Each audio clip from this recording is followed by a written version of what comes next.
HebrewWay.com, high-quality custom Israelite apparel store. The place to find scripture-based attire for men, women, and children of all ages. We have a wide range of t-shirts, hoodies, sweatshirts, caps, beanies, and bags, available in a full range of sizes. Also, the ideal place to find Israelite gifts for family and friends. HebrewWay.com is geared toward awakening men and women and especially the youth worldwide. Try our uniquely crafted collection with free shipping on eligible items. Help spread the word of the Most High. Visit us at HebrewWay.com. That's HebrewWay.com. Peace and greetings to you. This is EMUNAH Yisrael, affectionately known as the First Lady of Debate Talk for you. I have enjoyed coming to you week after week, season after season, growing together, speaking about the difficult topics, investing the energy, time, and effort with our brothers and sisters on the panel. Today, I would like to come to you with an opportunity for you to invest in something that I've been working on and that's near and dear to me. It's called the Yummy Cottage. You can learn more about it at www.gofundme.com/the Yummy Cottage. We're currently fundraising so that we can get it off the ground, and your help would be appreciated. Once again, www.gofundme.com/the Yummy Cottage. Check the link in the box and hope to hear from you soon. Gather yourself together with Fringes. Fringes is a new social networking app for the community. Are you looking to study, teach, cook, play, sew, and travel? Perhaps you're new to the area and are tired of spending Sabbaths alone? Are you looking for a place to post your events, products, and services? Rejoice! Fringes is here. Download free today. Available on Google Play and the App Store.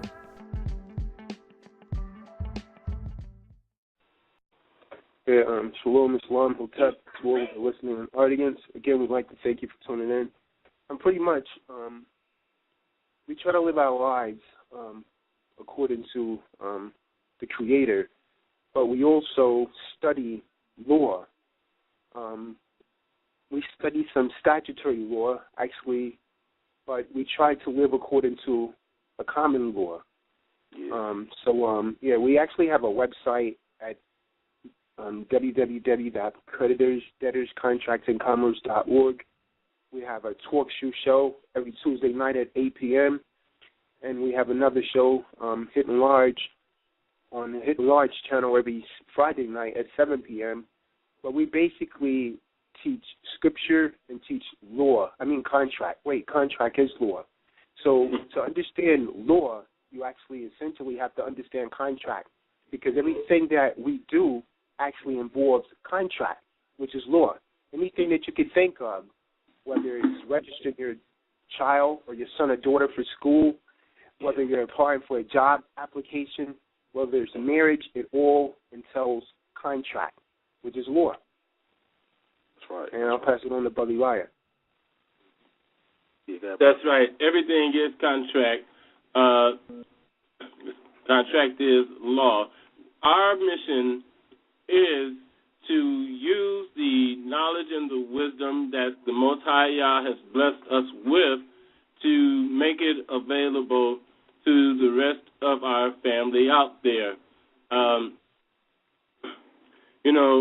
A lot of organizations and systems have this knowledge, but they tend to want to keep it for themselves, using it as a method of empowerment. Right. But we know that what the Almighty gives is for everyone.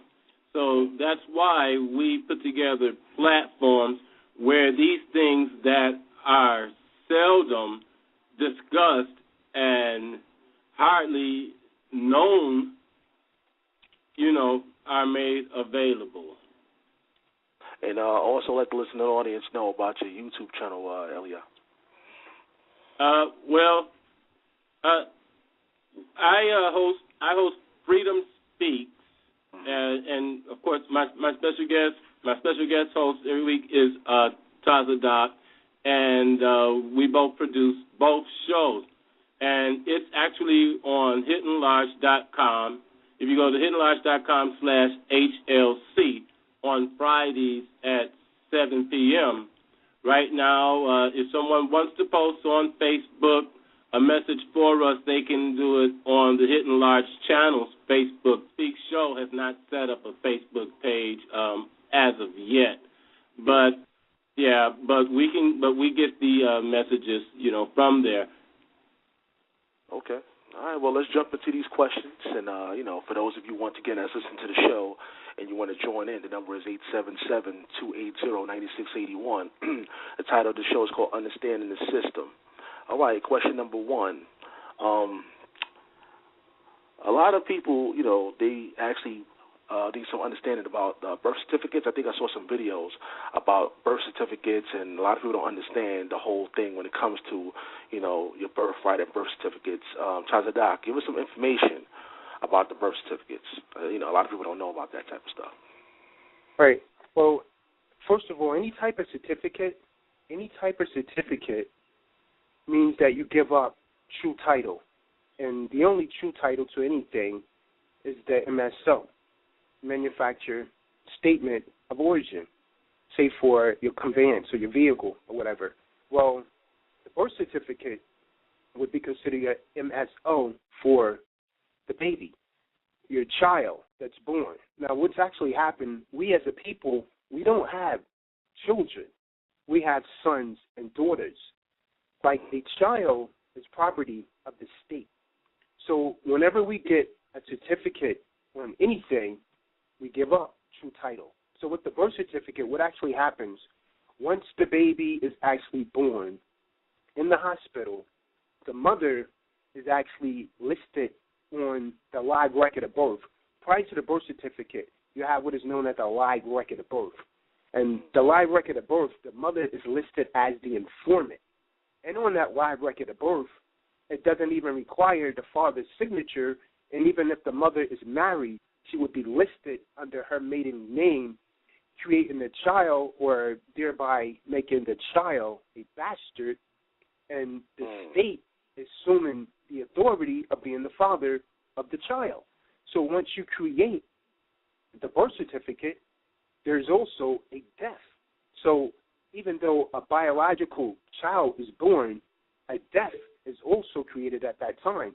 And what I mean by that is because the birth certificate is actually issued over to the state, and the hospital has a tendency to try and coerce you into signing these birth certificates, well, these live record of births, so they can send more for the birth certificate. Because for every baby that's actually born in the hospital and that live record of birth that's sent off for the birth certificate, the hospital gets from $400 to $500 per child. So once the birth certificate is created, in 1933, and I'm going to be jumping around here because we don't have a lot of time. In 1933, the United States actually went into what is known as a bankruptcy. She's bankrupt by, she's in debt to the world bankers. So there was a money order, which all the gold was actually taken out of circulation. And you have what is known as the Federal Reserve, which is not federal, by the way, at all. It's an offshore company, but most people think that's a product of the federal government. But she's in debt to the Federal Reserve in England. So in 1933, once the gold was taken out of circulation, they created this fiat currency, the Federal Reserve notes that you see in your pocket, which are known as promissory notes, which is essentially a promise to pay. It's not real money. Even though it's the medium of exchange, it's not real money. It doesn't have any value in gold or silver. Wow. To make a long story short here, because, again, we're pressed for time, the birth certificate is used as a collateral to cover the debt that was actually created by the de facto. And when I say the de facto, I'm referring to what you refer to as government, because essentially it's not really an official government. It's a de facto now, because it hasn't been legally, officially established.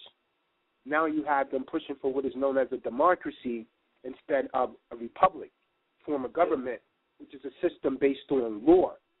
You have a democracy, which is essentially mob rule. It means the votes of the many,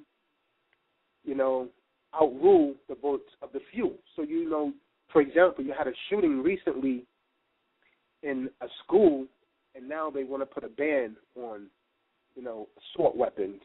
Yeah. And under a system of democracy, if 51% say, okay, no more assault weapons, in fact, we don't want people to own guns anymore at all, then under the system of a democracy, what 51% say will become in effect.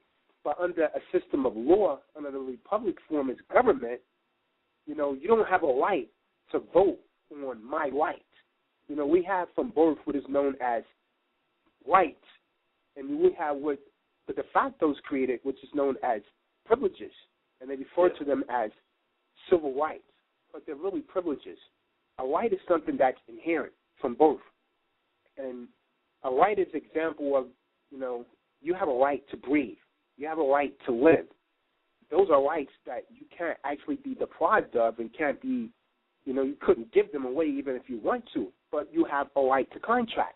So everything goes back to contract. So the birth certificate essentially is a contract. With who? A birth certificate is a contract with the state. When you sign that live record of birth and the birth certificate is sent in from the Department of Vital Statistics, the statistics, Department of Vital Statistics, is actually created on certificate paper, on bond paper, because it is actually has a monetary value, and it's actually placed on the stock market. And if you could actually locate your original birth certificate, you would see that it probably have all sorts of stamps on the back of it, because it's actually sold as a stock on the stock market. So for every baby that's created in the system, is used as a collateral. And I'm told from birth, the babies are now worth $1 million. And they base that on the amount of money they think you would accumulate throughout your lifetime. That's how they determine how much you may be worth in the market. So if I'm from relatively wealthy family, then my birth certificate would actually be worth more than someone that's not from a particularly wealthy family.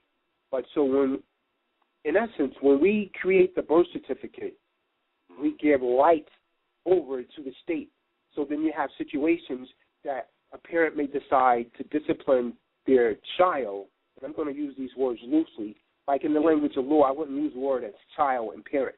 I would use sons and daughters and mothers and fathers, because when you talk like child and parent, you're talking legalese, which is a legal language, and which is a trick language that they use to deceive us. But with these birth certificates, we're surrendering rights over to the state. So then if you decide to discipline your child, you have what is known as CPS, and they have a tendency to step in, and they take their child away from you. Because although you're the biological mother and father, with the birth certificate, what you've done is you've created a trust with the state, and you sign your son or your daughter over to the state, and it becomes the state child. So if you discipline your child and the child goes to school and complain about it, CPS will move in and deprive you of your child. Wow. It's a lot of powerful information. A lot of people didn't know. I didn't know, a lot of that about that stuff, too. Eliyah, you want to elaborate on some of the things that's being said? Yeah. Now, as far as the birth certificate, now, I actually ran across someone who had said that they had located theirs on Fidelity.com, so I actually looked up mine. Now, the person, that mentioned that they had found theirs, they were of European descent, and they found theirs one way. I tried looking up mine that particular way, and I did not find it. So I looked it up under stock name, which is your name in all capital letters, that straw man name, that fictitious corporation that they create out of what our parents, our mothers and fathers, what they call us. So I looked it up that way, and I found mine, and it was under municipality, meaning, and what it said to me was that they feel that our particular people will probably remain in the same municipality so that the money that is made from those stocks should be used within that municipality. And that's how I indeed found mine on Fidelity.com. So, I mean, it is true. I mean, the system has, from the day that we are born, the trick starts. Mm-hmm. Create a fictitious corporation, and they name it after you. Yeah. And we have you to take the responsibility for that corporation because they don't tell you, hey, this is a fictitious corporation that we made. If you notice, whenever you go into contract or you're about to go into contract with the de facto, the government or these corporations, they always hand you a document that has your name in all caps, and they ask you, is this you? Yeah. Now, people not recognizing what is going on, they see that strawman corporation that's named after them, and they assume that it is them, and they agree to contract. They say, yes, this is me. So therefore, whatever that instrument, that document says, you have therefore taken the responsibility for it unaware, because you just agreed in your mouth, out of your mouth, yes, this is me. So therefore, whatever's in the document is your responsibility, because you agreed to contract. Wow. See, a lot of people don't have any knowledge of this, information about the birth certificates. That's amazing. Once again, the show is entitled Understanding the System. If you have any questions, the number is 877-280-9681. My special guest is Tazadaq and Eliyah. They definitely breaking down some stuff out here. I'm like, my mind is already blown away already from the first, question. But question number two, as you know, there's a lot of homeowners out there that's going through some tough times, and could you share some information that a homeowner can use that will help them progress, or something homeowners need to be aware of? What kind of information do you have, as far as homeowners are concerned? I'm gonna start with Brother Eliyah. Well, brother, that is something that I'm dealing with right now. As a matter of fact, because I purchased mine outright, and now I'm having to do a land patent, because although it's my land, my home, they still feel that I should pay them taxes. Yeah, wow. So therefore, I'm having to do a land patent, which is a land grant. Is in essence what it means is that it's mine. If I choose to contract with you, I will. If I don't choose to contract with you, then I won't. Now, as far as the law definition, I believe my partner, Tazadaq, he has more information in that arena, and at this time I'll turn it to him. Okay. Yeah. Thank you, Brother Sean. It's kind of like you started with the birth certificate. Everything pretty much ties back into that, because, like I said, when there was a birth, there was also a death. And the death was the creation of the corporation, which my brother Eliyah is referring to as the straw man. So when the child was born at the same time, there was a death. The death was the creation of that corporation. Corporations don't think. Corporations don't breathe. Corporations don't read or write. They only exist on paper. And a corporation could only interact or interface with another corporation. So Joe Black goes out and he purchases a home.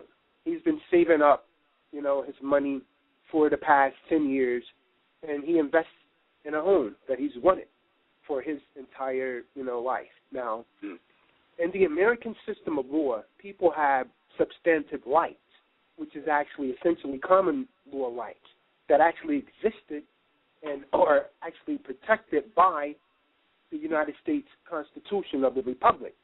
Substantive rights, or rights that are not taxable. And I'll give you an example of what I'm referring to. A substantive right would be you can't be taxed for, the language that you're speaking. If you speak English, you speak Spanish, you can't be taxed for that. That's a substantive right. You can't be taxed for the feet at the end of your legs. And you can't be taxed for property that you own. But the question is, do we own things the way that we think we do? No. See, that takes us back to contract. Law. Contract is law. So what's happening when a home is purchased, there's a transaction between a buyer and a seller. Yeah. The bank that's actually loaning the loan immediately steps in and they create a trust, a three-way trust. So the bank tells me, the buyer, that, okay, I'm going to loan you $50,000 or $150,000 to pay for this property, this home. Right. But in return, I'm going to give you this deed of trust. They create this deed of trust and say, well, we're going to hold this home as a collateral until you pay off this $150,000 loan that we just gave you. And in real essence, they haven't given you anything because your signature paid for it. Your signature pays for everything.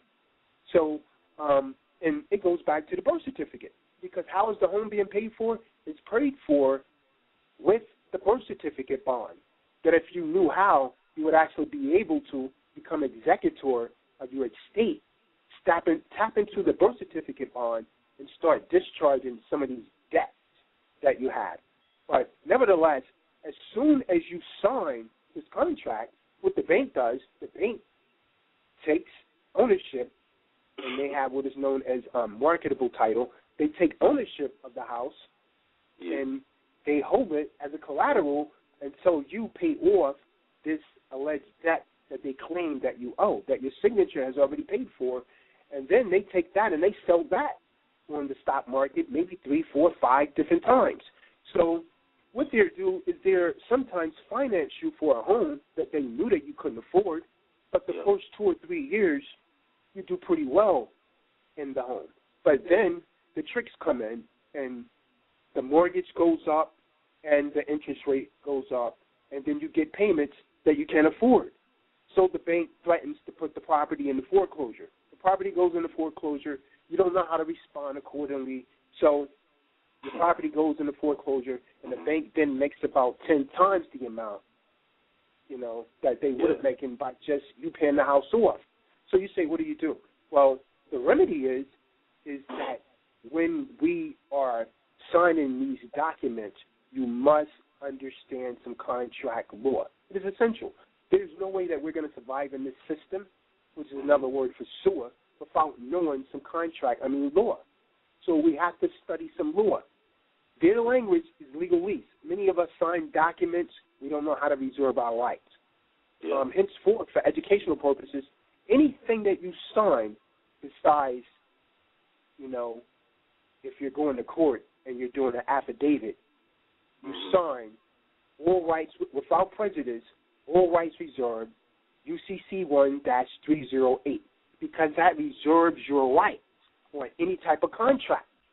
That's saying that, anything in this contract is debatable. Should it go to a court of law, I'm not in total agreement with this. I'm reserving my rights. Otherwise, you may waive your rights or you're consenting to the terms of that particular contract. And that's what people do. Their homes go into foreclosure, and they can't debate it, and they don't know how to respond. So the bank has marketable title. What you need to do when you enter into the contract with the bank is to get good title. And if you would like to learn how to get good title, or if someone is actually having a problem with foreclosure, we've actually been currently assisting a few people with foreclosure. We'd be happy to assist you. And again, you could just contact us via our website at creditorsdebtorscontractsandcommerce.org, or send us an email at creditorsdebtorscontractsandcommerce.org. So what you need to do if your property is going in foreclosure, or if you are considering buying a home, you have to ensure that you get good title. And the process of doing that, we'd be more than happy to take you through that. Wow. A lot of great information. Once again, the title of the show is called Understanding the System. If you want to call in, the number is 877-280-9681. I see there's a lot of listeners out there right now. Welcome to the show. Welcome. If you have any questions, you can just press the number 1, and, of course, I'll add you into the conversation. A lot of great info out there. You know, that's true. A lot of my brothers I know that apply for houses and stuff like that don't really read any of the, information. They're just signing papers. Right. Yeah, this would be a homeowner. And not to cut you off, brother, but even if they do read it, see, they're using a language known as legalese, which is the language of law. And these judges and these lawyers, they're masters of words of art. For instance, if I say a job, it may not mean the same thing in legalese as it does in regular common parlance, everyday language. In common parlance, we use words and we actually take them for granted. But in legalese, they carry a total different meaning. So we have to study some legalese, the language of law, to begin to understand their language in these contracts that they're actually using and they're actually coercing us to, or we actually go into it by consenting to the terms of the contract because we really don't understand the language that they're writing it in. Certain words in legalese will carry a total different meaning than they would in common parlance, like our everyday usage of certain particular words. So, that's part of the problem right now. So even if they did read the contract, perhaps they would not understand the language that it's written in because they would take it for face value in common parlance. That's right. In the public school system, we're not taught to speak legalese. We're taught to speak in common parlance. So then it confuses us when we go out into the real world, especially if we get some type of commercial presentment. We don't know how to deal with it. Yeah, and I had a conversation about some brothers about the same topic, and a lot of brothers say that, well, they don't know where to go to get this information, or they feel like they have to take some kind of go to college or whatever for a couple of years in order to get this information.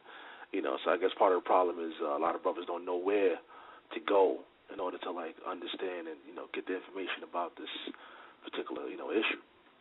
But go ahead, brother. Yeah, brother. No, what they should do, I don't, there's plenty of people graduating from college, and I'm not denouncing a sound education, but the people in college are not being properly educated. I have a couple friends that have PhDs, and they're working janitorial jobs because there is no position for them, So, we have to return to a lot of apprentice-type skills to be able to fall back on when our college degrees are actually not working out to our advantage. Yeah, Brother Eliyah, you want to jump in the conversation, brother? One of the particular legalese words that traps people up every day is drive. Driver. That's right.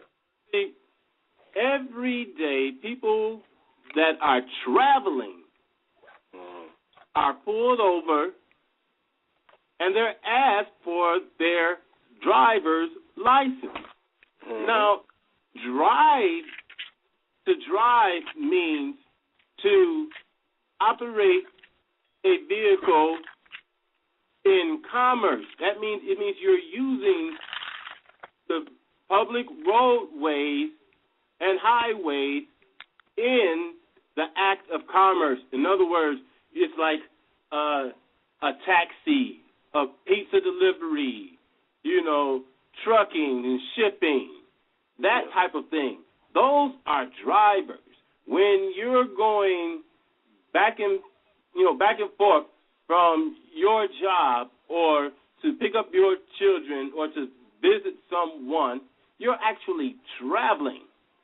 But when you take that driver's license, when Officer Friendly pulls you over and asks you for your driver's license, you're contracting with him. You're agreeing that your travel is now driving, and therefore all of the rules, the penalties, the fees, the fines that comes along with that are put on you. Now, there is at least five Supreme Court rulings that state that the state does not have the right to take your right to travel and turn it into a privilege. But everyone knows that each of these states consider driving a privilege. They use that word artfully because people assume that they're driving when they're traveling.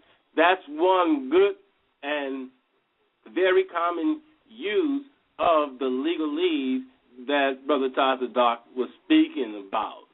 Yeah. And if I have a minute, I'll touch on something, very briefly. As Brother Tazadaq said, when you make that purchase, your signature is actually what paid for whatever that property is that you were purchasing. And the bank is actually just fraudulently tricking you into contract. The reason is because, like brother was saying back in 1933, what happened is when they took the gold, and when they took the gold, there was no form of relieving debt. Yeah. So as a result, Congress stepped right up, and on June 5th of 1933, they passed House Joint Resolution 192. And what House Joint Resolution 192 says, in essence, is that the Department of Treasury will discharge all debts dollar for dollar, and this will continue until real money enters the system again, which we know that isn't going to happen.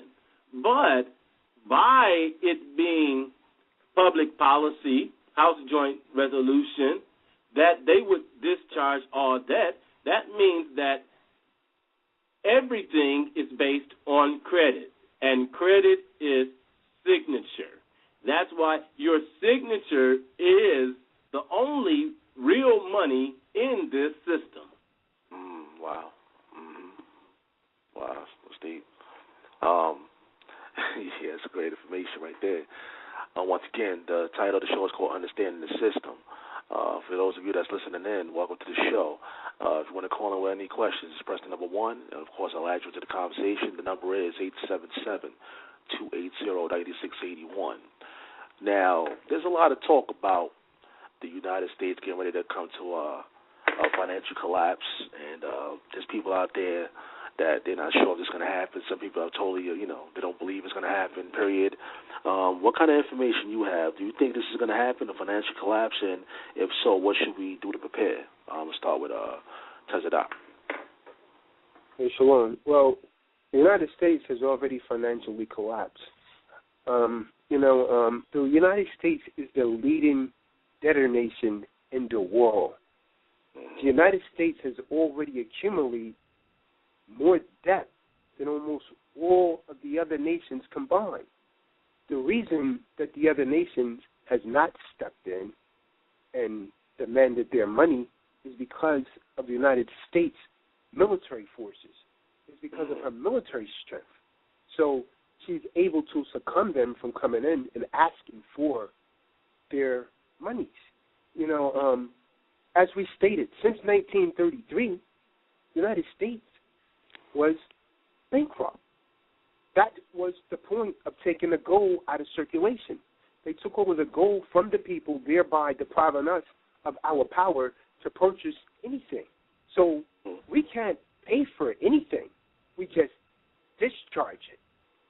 Now, to explain to you what I mean in a little more depth, as I stated earlier, the Federal Reserve note is actually an evidence of debt. It's not money. It's a promissory note. A promissory note is a promise to pay. So since gold was taken out of circulation, the Federal Reserve, printed paper money, which, by the way, does not have the authority to do that because the Constitution of the Republic gave Congress the power to coin money. It did not give Congress the power to print paper money, and it definitely didn't give Congress the power or the authority to give that authority to someone else, like the Federal Reserve, that's not even federal. So the Federal Reserve creates inflation in the United States, is a victim of it by printing paper out of thin air. So to create inflation and to provoke havoc and to cause the people to go into a panic, for instance, if I purchase, some oranges, let's say I purchased 12 containers of oranges, and they was $25 for those 12 containers of oranges, and I took my oranges and I kept them in a safe place. Now, I may decide that, this is too many oranges for me to eat all alone. I'm going to get rid of some of these oranges. But while I slept that night, and oranges was, $1 per orange. While I slept that night, the Federal Reserve decided to print more money. So when I awake the next day, that the Federal Reserve printed another extra $100, and I only had 100 oranges, and oranges was $1 per orange. Well, if the Federal Reserve printed an extra $100 bills that night, the next morning when I wake up, my oranges is no longer worth $1. Now they're only worth 50 cents. So someone just stole 50 cents from me out of my pocket without even coming into my house and breaking in and stealing anything, because they created inflation. And that's how inflation is actually created. And that's what the fact, though, that we refer to as government is doing. They created inflation, and they make people think that there is this, incredible deficit, and the people are going to eventually go into a panic, and this is going to turn into a police state. And this system is going to collapse. According to Scripture, the system is going to collapse. So this system is already fallen down. It's a modern-day Babylon. Now, many of you may not be spiritual, but she's coming down. This is all prophesied. And I fast and I pray to see the system fall, because another system is going to go into place, which is going to be our system. Yeah, I have a caller. Yeah, we have a caller right now. Add this caller in. 704. You're live on Debate Talk for you. 704. You have a question or a comment? Yes, I have a question. I had a family member that lost her home to foreclosure in 2009, and it's been 3 years now, and they sent a 1099-C to the Internal Revenue Service for them to pay the taxes on it. Is there anything she can do about it? Well, has she been paying taxes thus far? Well, I think this is a type of taxes. It's not property taxes or anything like that. She lost the home to foreclosure, and they sent a 1099. Okay, she lost the home in the foreclosure, and is it the IRS that's coming after her, or it's the people that actually took the home? Yes, the people who took the home filed the 1099-C with the Internal Revenue Service, and actually it's against the law after 3 years if you haven't been contacted by the company where she bought the home from, but they still said the Internal Revenue will honor it, and they will go after the taxes owed on the home. So is there anything that she can do? Well, what she could do, I mean, we don't give legal advice, but I can tell you what I would do. What I would do for educational purposes is to get them to audit me. And once they audit me, I would fill out the correct tax form. You see, when you fill out the 1040 tax form, that's a voluntary tax form. That's essentially saying that you're a federal employee. So we're not supposed to fill out the 1040 tax form. Anytime we do, even if we're not federal employees, we're saying that we are federal employees, and that gives us an obligation to voluntarily pay taxes. Paying taxes is a voluntary thing. I haven't paid them for about the past 6 years since I came into a certain knowledge. The correct form that she should be filling out is the 1041. So I would actually try and get an audit. They love to audit people, but once they know that you're actually aware of a certain knowledge, they generally don't want to audit you. But she should see if they would audit her and then take it from there. Just fill out the correct tax form and don't volunteer to pay taxes anymore. See, everything goes back to what I stated from the beginning. It's a contract. What this company that took the home did is trying to establish a contract with her. Now, she already had a contract in place with the IRS.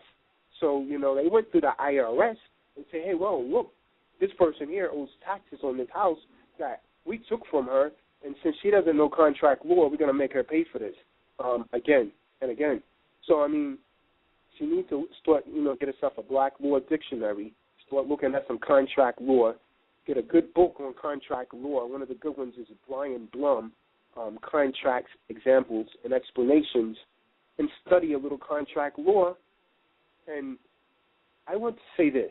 Any type of thing, henceforth, that any of you within the sound of my voice receive in the mail, any kind of commercial presentment, any kind of bill that you receive in the mail for educational purposes, do not keep it.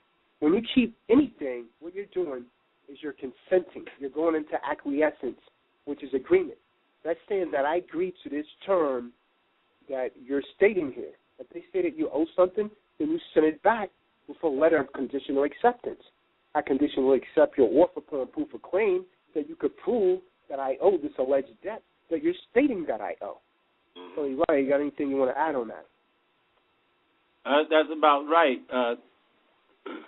See, you have to realize that this system is not out to benefit the people. The system has turned around. It's turned around. It allows rights to corporations that have no soul, that can't live, breathe, think, and they do it off of the back of the people who actually do live, breathe, and think. Whenever your rights are turned to privileges and corporations, they literally get away with murder. And nothing is said of it. Look, speaking about property, say you feel threatened, so you hire a security team, an armed security team, and post them around your property. Yeah. The police have a problem with that. The police have a problem with that. They're going to be IDing every one of your security team, and they're going to be looking for ways to detain them. Now, on the other hand, a corporation that is not a living being feels a threat, and they post security, armed security, all around their property. The police don't even take a second look. Yeah. That's normal operation. So, look, if this is a system that cares more about the dead than the living, that is a clear sign that is a system that has already collapsed. The only thing that's left to do is for the physical collapse. And as long as the people are being denied their rights, it's coming about faster and faster. In a minute, all of this will be a police state. They're already making preparations. I mean, it's time for us to start looking at what's really going on and stop assuming just because there was a generation where people felt like, oh, well, everything is fine, which it wasn't. But that's the way they want to look at it since the civil privilege movement. And you see, I did not say civil rights. Yeah. And really look at what's going on and decide, look, am I going to pass this, whatever is left, on to my children and my children's children and be a part of a generation that did absolutely nothing to make a difference? Mm-hmm. That's what we need to ask ourselves. And now all of the knowledge of the world is at our disposal for the first time in history. Yeah. There's nothing that you cannot ask that the answer, even though you may have to fish through other things, but the answer will be in your face in 1 point whatever seconds. That's right. Information is there. We have to seek. We have to look. We have to stop assuming that the system that is destroying us is there to help. That's right. And 704, did that answer your question earlier? I just wanted to, make sure, you got the answer that you needed. 704? Yes, I did get the answer that I needed, and thank you so much for that. Our people are going through so much now with them constantly taking advantage of us, and programs like what you all doing are really great, so I thank you and I applaud you for that. Thank you. Appreciate it, sister. And once again, the title of the show is called Understanding the System. Feel free to call in. The show is for you, the people. The number is 877-280-9681. Once again, the number is 877-280-9681. Now, I was actually watching a video, and I got up with the fellas, and we was actually speaking about this particular video that was made. I think it was entitled Legal Marriage versus Matrimony Marriage. Yeah. Just give the listening audience out here some things that people don't know about that. Start with brothers Tazadaq. Yeah, legal, anything legal is going to involve the legal system, so by, our natural rights, and again, a right is something inherent from both. It's not a privilege. They create what is known as civil rights, which should be proper civil privileges, because they're actually given to you by legislative powers. But you have what is known as, rights, which are actually inherent from both, meaning that you were born with them. So, you have what is known as this marriage thing, and many of us, I'll ask the question, how many of you actually believe that you need a marriage license to be married? The scriptures don't teach this. So why do you go down to the county clerk, to the justice of peace, and fill out a marriage applications to get a license, which is a title? Remember I said in the beginning, any time you get a title, you give up true ownership. I'll tell you why. It's a rhetorical question. Is it not because you have Two, many of you believe that you really have to go down to get this application filled out and this license to get married.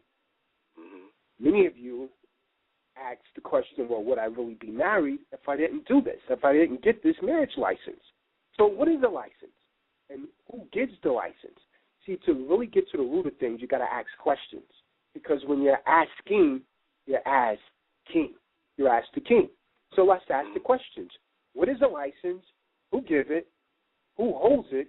And why does a marriage license ask for a Social Security number? So what happens as a result of having a marriage license? Well, this marriage license is actually a civil contract with the state.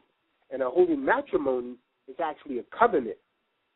And it's a contract that's actually been ordained by the Creator, by whichever name you may call him on, Yah, Yahweh, Allah, whatever name you may call him on, the Creator. So it's actually, this matrimony marriage is the union between us, the husband and wife, and Yah, the Creator. And it's the act of sex that actually constitutes the marriage and consummates the marriage. So for a marriage to be official and recognized in the eyes of the Most High, it has to be sexually, carried out, according to the book of Exodus 22, verse 16. Now, in the civil code created by these political figures and it actually enforced by these judges and these government employees, like, you make them a party to the contract. Remember, I say everything is contract, and contract is law. So when you go and get the marriage license, again, you create a trust with the state. So what you do when you and your spouse is married is that you make them the legal party to that contract. And when you have legal rights, that gives you the authoritative right to say, well, if you get divorced, I now discern who's going to get what. So the state decides, where the children's going to go because you made them a party to the contract. You made them a party to the contract by way of the marriage license. Now, matrimonial marriage, I decide that, hey, well, I want to marry this sister. We have a pretty good connection mentally, physically, spiritually, and we're attracted to each other. We sit down and we establish our own contract. We don't get a marriage license, and we put that on the record so that it could be acknowledged, just like having a power of attorney. So she will have the power of attorney over things that I have and vice versa, instead of pulling the state in.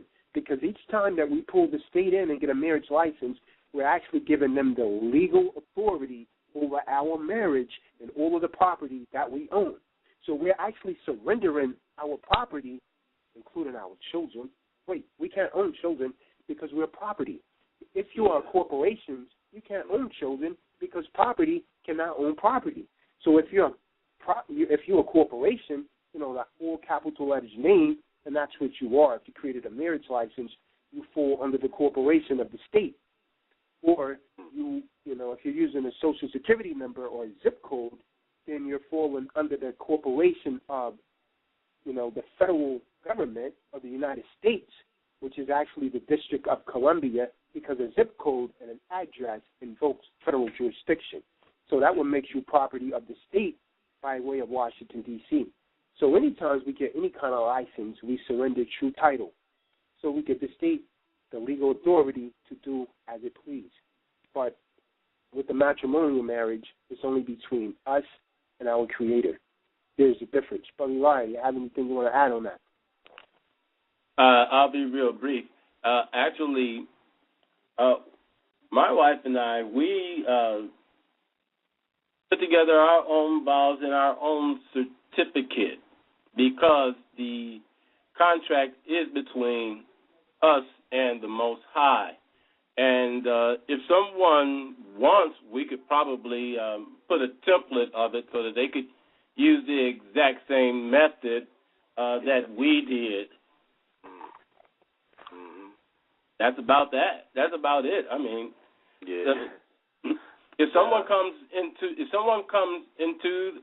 couple comes into this land from another country and they are already married, right, then they're not required to go down to the state and register their marriage. And the state doesn't say, well, since you did not do that, you are not married, because they are. Mm-hmm. So that's evidence right there that it's just another trick.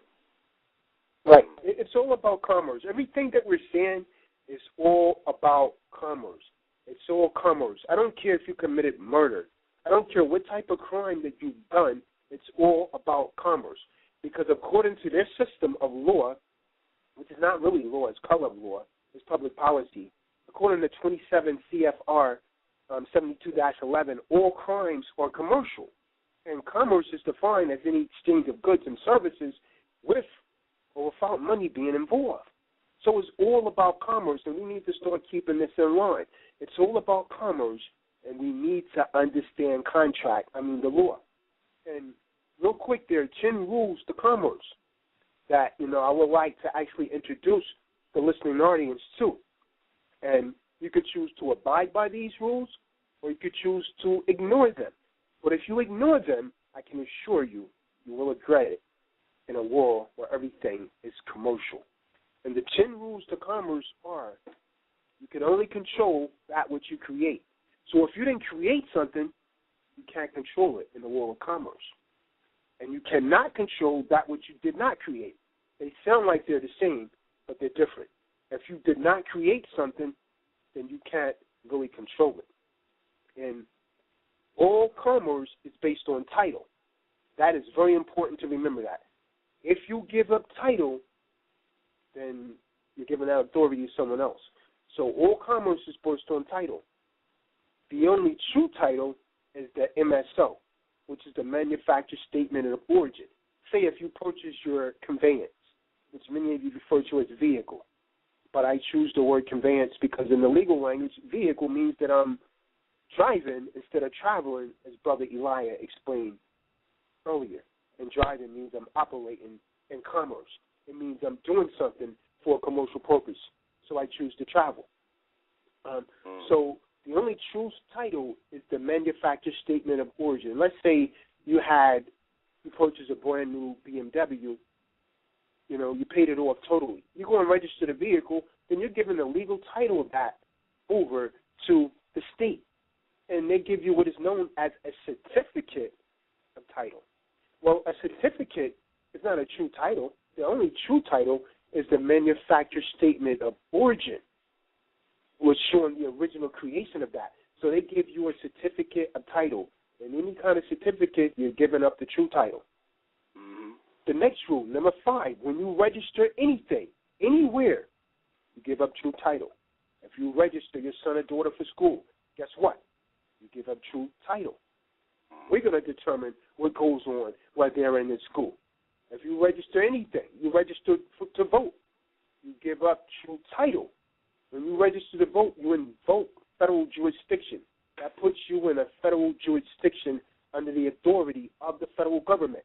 So if you get some type of court case, when you go in, if you're in the federal jurisdiction, then you're already under their jurisdiction, so they deal with you as they please. Rule number 6 is there is no money. Gold and silver was taken out of circulation.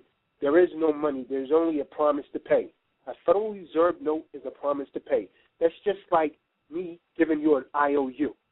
It's saying that I'll pay you, take these greenbacks until real money returns back into circulation. Well, if there's no real money, then I can create what is known as a remittance. And what is a remittance? It's money in form of species, bill of exchange, check, or otherwise. So if whatever cable company sends me, ABC Electric Company sends me an electric bill, and I don't have the gold or silver to pay them, and since there's no real money, I should be able to create a remittance out of that bill that they sent me and get it discharged, since there's no real money. Rule number 7 is there is no involuntary servitude.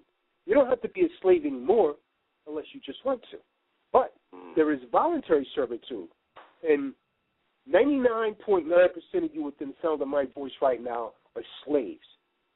And that may sound insulting, but it's true. If you refer to yourself as a United States citizen, you are a slave, because a United States citizen is property of the federal government. So you're federal babies. United States citizens do not have rights. You have privileges. The reason that they could take away what you think is right to bear arms is because you don't have rights to bear arms. You have privileges. Citizens don't have rights. Citizens have privileges. Well, they hid it under the guise of referring to it as civil rights, but they're really civil privileges. A privilege is something that someone of higher authority gives to you, and that same authoritative figure can take it away at will. Now, rule number 8 in commerce is first in line, is first in time. Rule number 9 is do not interfere with commerce. So if you get some type of commercial presentment, what I mean by that, and you have to go into one of these public courts, don't try to expose the fraud. Just go in there and deal with your particular situation, but do not interfere with commerce. And rule number 10 is never allow anything to come between you and your creator. And paganism is based upon all of these things coming between you and your creator. Steve stuff right there. Once again, if you want to call in and ask any questions, the number is 877-280-9681. That's 877-280-9681. Today's show is entitled Understanding the System. My special guest is Tazadaq and Eliyah. They breaking down a lot of great information out here. And once again, this show is, it's your time to ask any questions. So if you have any questions out there, the number is 877-280-9681. I see there's people out there that's calling in, that's listening. But, don't be shy. Feel free to press the number 1. And, of course, I'll add you into the conversation. Okay, you got a question, actually. 347-249. You're live on Debate Talk for You. You have a question? Yeah, I got a quick question. How y'all fellas doing tonight? What's going on, brother? Shalom, peace. Shalom. I got a question. Situation that actually it involves me. It has to do with con medicine. This is something that I recently came across, that the landlord was actually using my electricity for the lights in the hallway downstairs and upstairs. Now, this actually goes way back to September 2010, right, when he called in Con Edison and for some reason had them close the account that I had with them.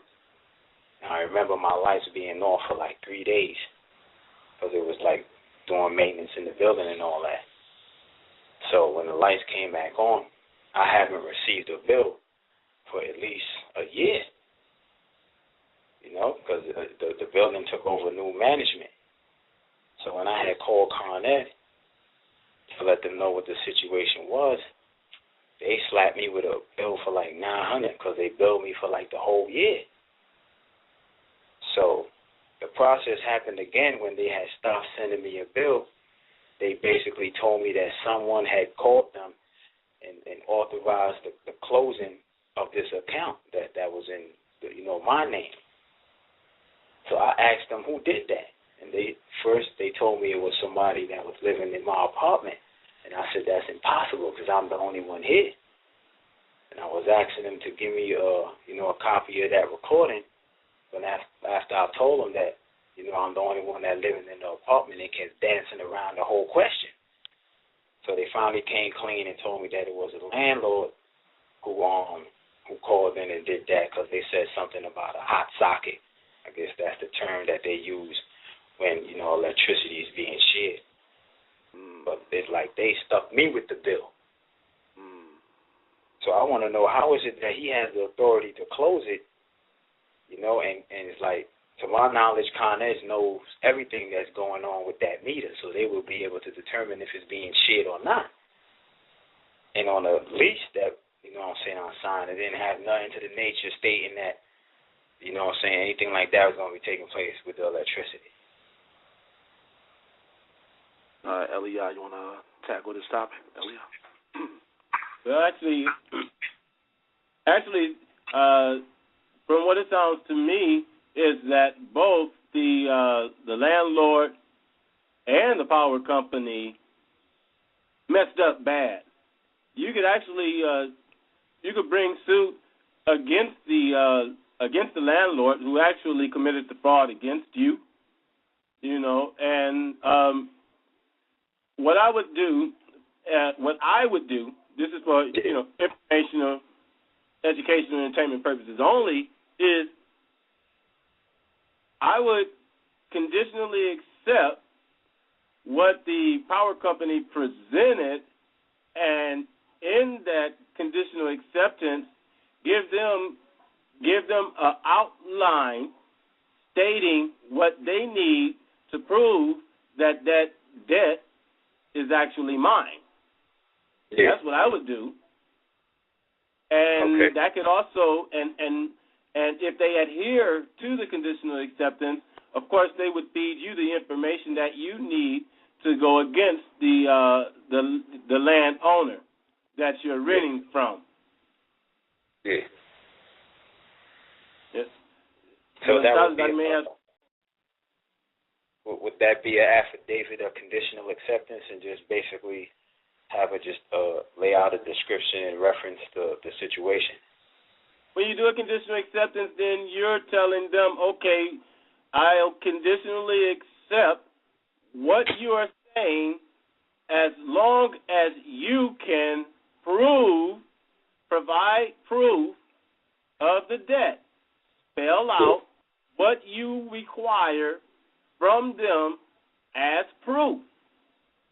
If they do not prove the debt as you spelled out, then of course that means there is no debt. Yeah. If you can provide what you put in that conditional acceptance, then you can use it as the evidence that you would need that the owner actually committed fraud against you by using your fictitious corporation's identity. Yeah.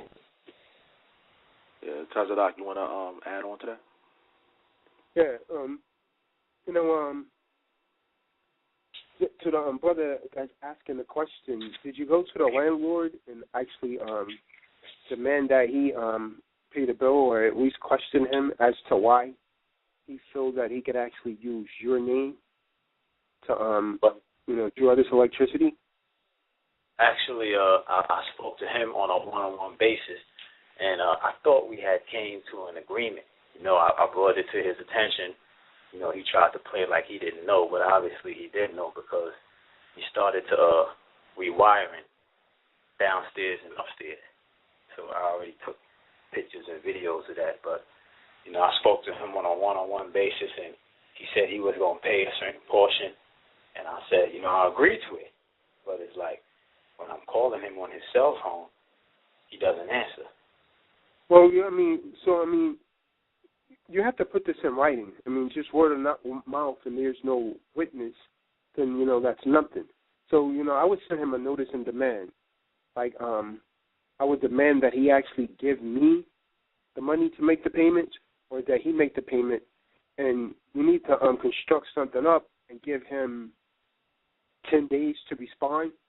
If he doesn't respond in your notice in demand, then you need to let him know that you're going to be taking legal action against him if he doesn't respond within 10 days. If he does respond in 10 days and it's not, how you actually, desire or would like him to respond, then I'd go ahead and take legal action against him. But I will also send out,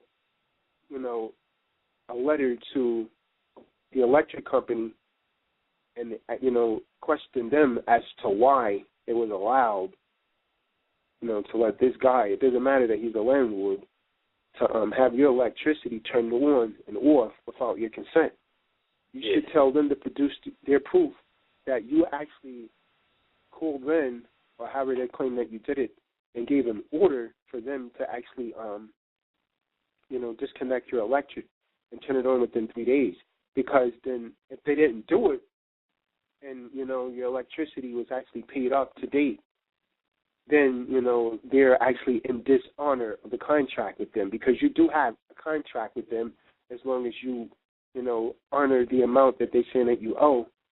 And they shouldn't, disconnect your electricity. So if they did that without your consent, then they too are in dishonor of the contract, and they should be looking at a lawsuit as well for educational purposes. But I would give that landlord 10 days to take care of this, and if he didn't take care of it, then I'd actually draft up, go down, file a complaint in the court, and sue him for the amount that they claim that you owe, plus the emotional distress that it may have caused you, and any other thing that the courts could actually think of. But I wouldn't sit on this. You don't want to when you deal with people, you need to deal with them in writing unless you take 2 witnesses with you. Otherwise, it's just hearsay.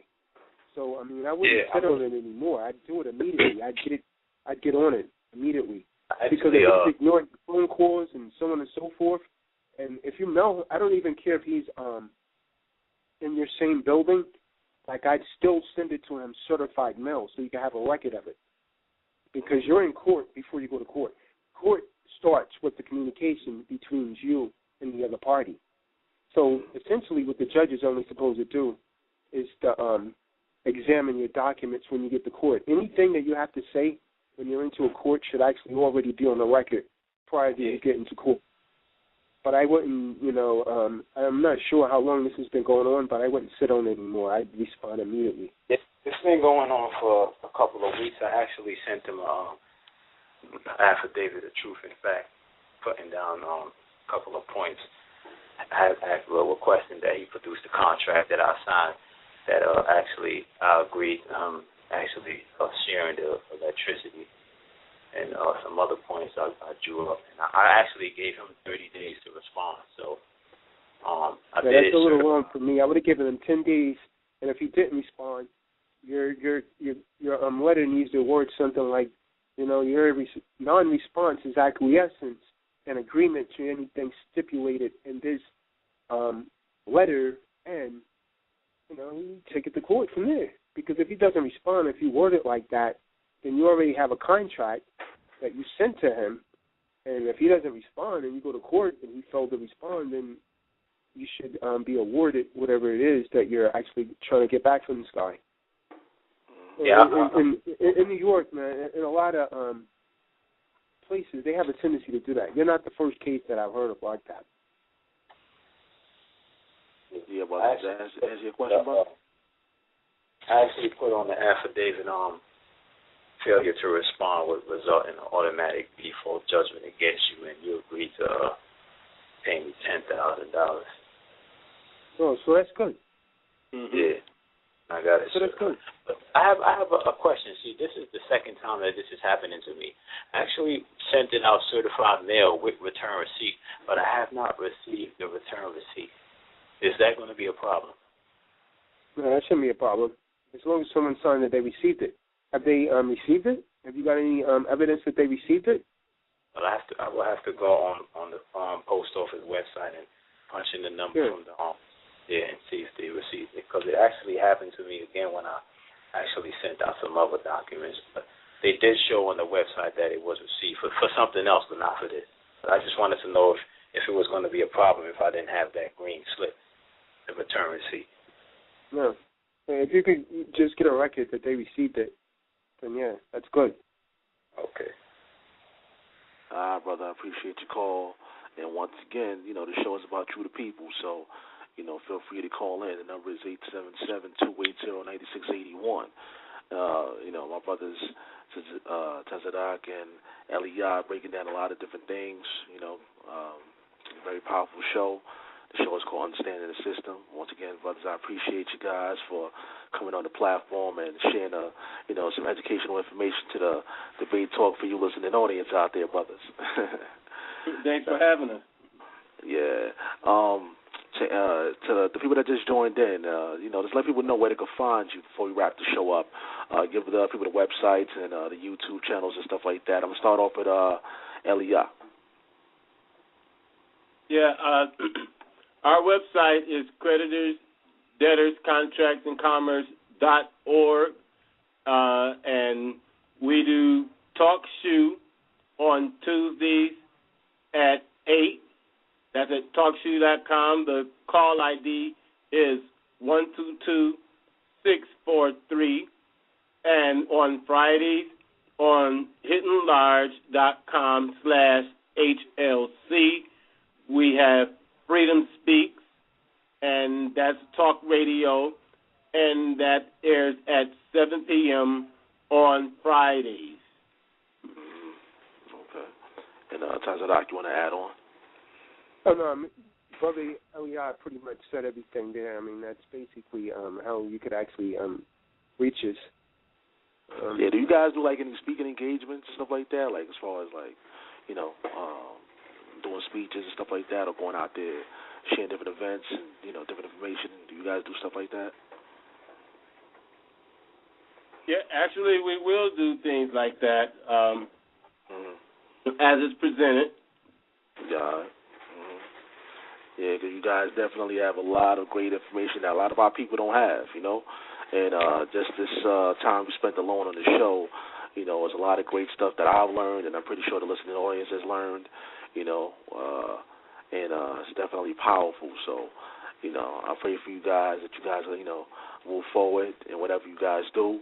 And once again, it's been a blessing and an honor to have you on the show. And for the listening audience out there, I want to thank you guys for tuning in. Send me your emails at debatetalkforyou@yahoo.com. Let me know what you thought about the show.